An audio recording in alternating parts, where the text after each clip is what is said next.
नमस्कार मित्रों, RV IAS PCS classes में आप सभी का हार्दिक स्वागत है।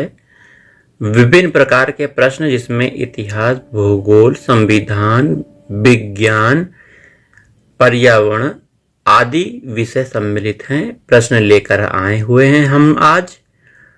वीडियो बहुत अच्छा है, सभी परीक्षाओं के लिए यह इम्पोर्टेंट है। आप थोड़ा रुक के देख लो कैसा वीडियो है। जनजाति और उनके निवास स्थान के बारे में कुछ जानकारी है, ध्यान से सुन लीजिए। जनजाति का नाम है फुलानी जनजाति का निवास स्थान पश्चिमी अफ्रीका में है।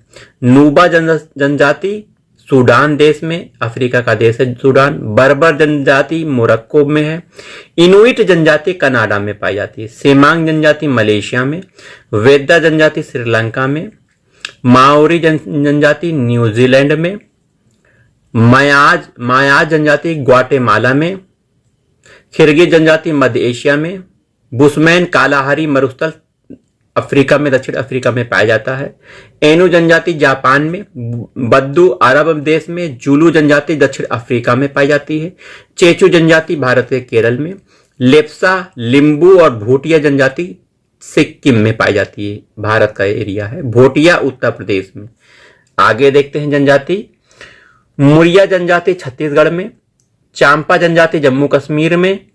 गारो खासी मेघालय में। डाफा जनजाति सौराष्ट्र गुजरात में। बंतू जनजाति पूर्वी मध्य और दक्षिणी अफ्रीका में, अफ्रीकी देश है, बंतू जनजाति पाई जाती हैं। डाफला जनजाति अरुणाचल प्रदेश और असम के कुछ भागों में पाई जाती। भील जनजाति महाराष्ट्र, मध्य प्रदेश, गुजरात, राजस्थान। मसाई मारा जनजाति अफ्रीका के दक्षिणी केनिया, उत्तरी तंजानिया में पाई जाती है। तो जनजातियों के बारे में आपने यह वीडियो देखा। आइए कुछ राष्ट्रीय उद्यान और उनकी अवस्थिति, कहाँ यह स्थित है। बांदीपुर राष्ट्रीय उद्यान कर्नाटक राज्य में। राजाजी राष्ट्रीय उद्यान उत्तराखंड में। सिमलीपाल उड़ीसा में। मानस राष्ट्रीय उद्यान असम में। कान्हा मध्य प्रदेश में। जिम कॉर्बेट उत्तराखंड में। कंचनजंगा राष्ट्रीय उद्यान सिक्किम में। सागरीय राष्ट्रीय उद्यान मन्नार की खाड़ी जो कि तमिलनाडु में है। सागरीय राष्ट्रीय उद्यान मन्नार की खाड़ी में। इंद्रावती दंतेवाड़ा छत्तीसगढ़। इंद्रावती राष्ट्रीय उद्यान दंतेवाड़ा छत्तीसगढ़। काजीरंगा असम और गोलाघाट और नौगांव ये दोनों पड़ता है असम में।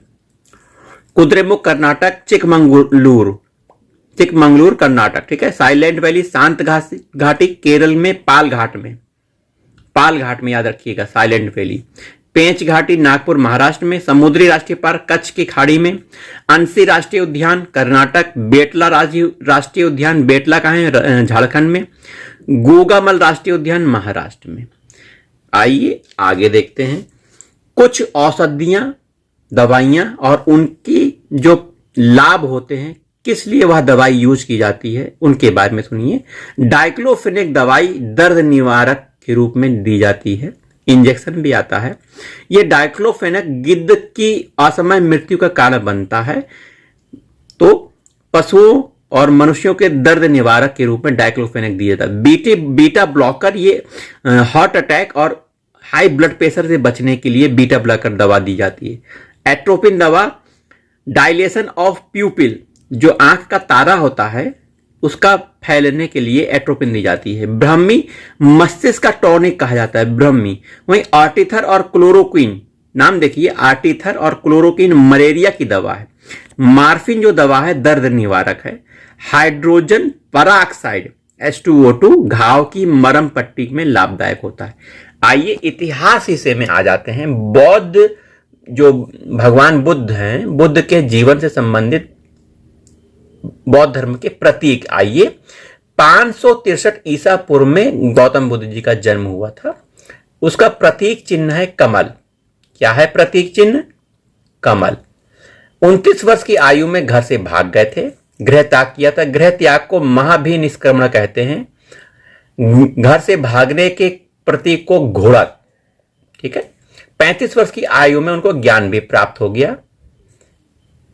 बोधि वृक्ष, पीपल वृक्ष के नीचे इनको ज्ञान प्राप्त हुआ था, ठीक है। बोधि वृक्ष प्रतीक चिन्ह है ज्ञान का। वहीं 483 ईसा पूर्व में इनकी मृत्यु हो गई। मृत्यु को बोलते हैं महापरिनिर्वाण में, ठीक है। बुद्ध से संबंधित अन्य तत्व। बौद्ध धर्म में त्रिरत्न क्या है? बुद्ध, धम्म और संघ। बुद्ध, धम्म और संघ त्रिरत्न है। 4 आर्य सत्य बौद्ध धर्म से। दुख, दुख समुदाय, दुख निरोध, दुख निरोधगामी प्रतिपदा। दुख निरोध अष्टांगिक मार्ग द्वारा किया जा सकता है।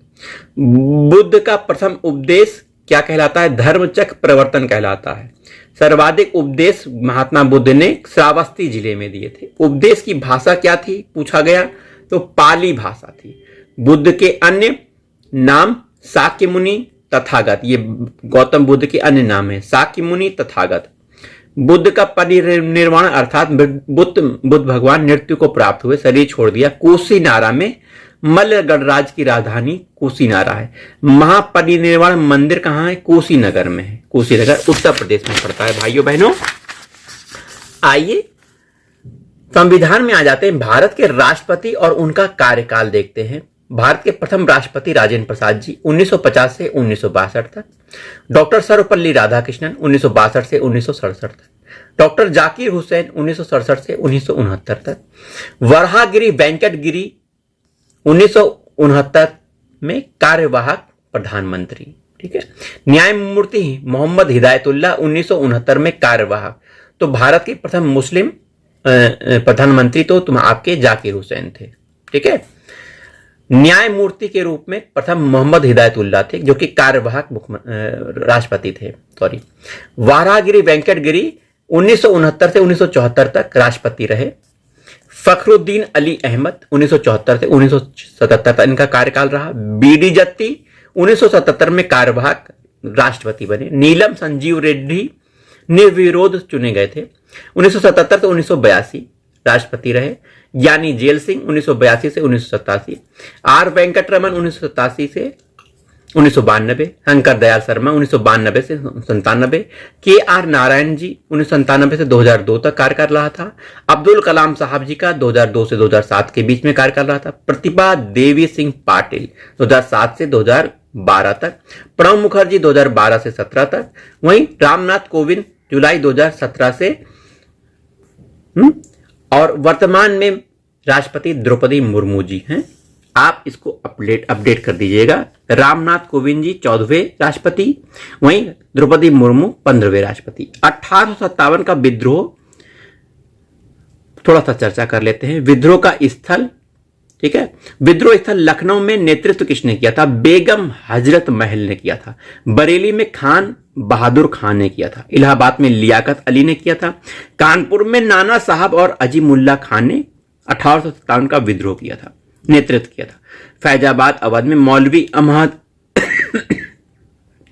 अहमदुल्ला शाह ने किया था। जगदीशपुर जो कि बिहार में स्थित है, बाबू कुंवर सिंह ने किया था। असम में दीवान मनीराम दत्त ने किया था और झांसी में रानी लक्ष्मीबाई जी ने किया था।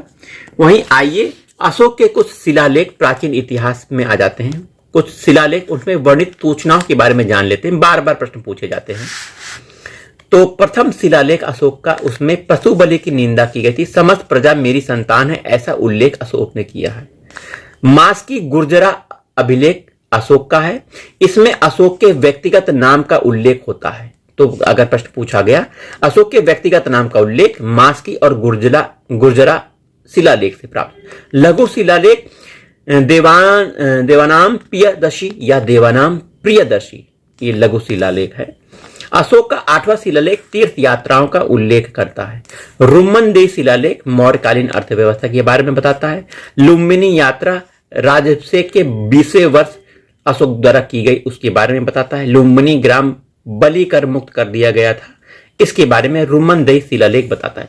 दूसरा और 13वां शिलालेख संगम राज्यों जैसे चोल, पांड्य, सतीपुत्र, केरल पुत्र सहित ताम्रकर्णी श्रीलंका की सूचना देता है। 13वां शिलालेख जो है शासनकाल के 8वें वर्ष 2000 अर्थात 261 ईसा पूर्व में घटित हुए कलिंग युद्ध के बारे में विवरण देता है। अशोक की विजय इसमें हुई थी। 13वें शिलालेख में हमको जानकारी प्राप्त होती है। वहीं विभिन्न प्रकार के प्रोजेक्ट, डैम, नहर तथा संबंधित नदियां स्थल हैं। तो प्रोजेक्ट, डैम, नहर इधर लिखे हैं, संबंधित नदी स्थल यहां लिखे हैं। ठीक है। तवा प्रोजेक्ट नर्मदा नदी से संबंधित है। मैत्तूर डैम कावेरी नदी से संबंधित है। इकाई प्रोजेक्ट तापी नदी से। अलमट्टी बांध कृष्णा नदी पे बना है। नागार्जुन बांध कृष्णा नदी पर है। नागार्जुन सागर परियोजना कृष्णा नदी पर। हीराकुंड बांध परियोजना महानदी पर है। मिदनापुर नहर कंसावती नदी या कसाई नदी, ठीक है। रानी लक्ष्मीबाई परियोजना ललितपुर बेतवा नदी पर है। गांधी सागर जलाशय गोविंद मध्य प्रदेश में है। गोविंद वल्लभ पंत सागर जलाशय पिपरी सोनभद्र में है। तिलैया बांध बराकर नदी पर है। पंचेट हिल बांध दामोदर नदी पर है। माता टीला बांध बेतवा नदी पर है। राणा प्रताप सागर बांध चंबल नदी पर है। उकाई परियोजना आईएएस परीक्षा पीसीएस परीक्षा में बार बार पूछा गया है। उकाई परियोजना किस नदी पर है? ताप्ती नदी पर है, ठीक है। तो आज के वीडियो में इतना ही, मिलते हैं अगले वीडियो में।